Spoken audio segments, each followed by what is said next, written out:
Hello बच्चों, let's see what the question says. The question says intussusception refers to.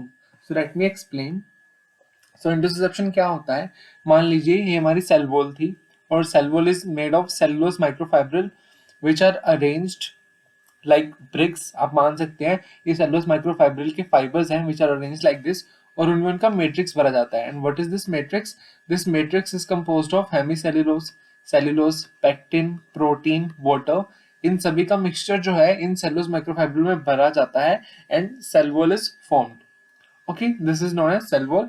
और मान लीजिए ये सेल वॉल प्राइमरी से सेकेंडरी में चेंज हो चुकी है और अब ये ग्रोथ नहीं कर सकती. It has become hardened, rigid and it can not grow और divide. So what happens is for cell growth और सेल डिवीजन क्या होता है, cell wall needs to expand. Cell wall को एक्सपेंड करना पड़ेगा for cell growth.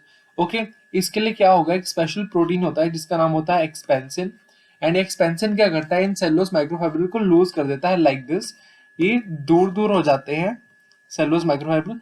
They are now एक दूसरे से डिस्टेंस इंक्रीज हो जाता है इनका and the cell wall gets loosened और वो ग्रो कर सकती है.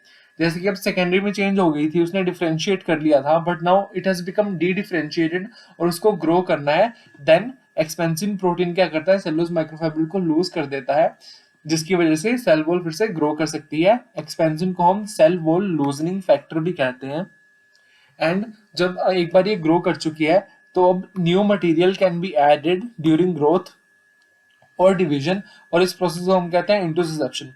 तो नए मटेरियल का ऐड होना into cell wall for its growth, it is known as इंटुससेप्शन.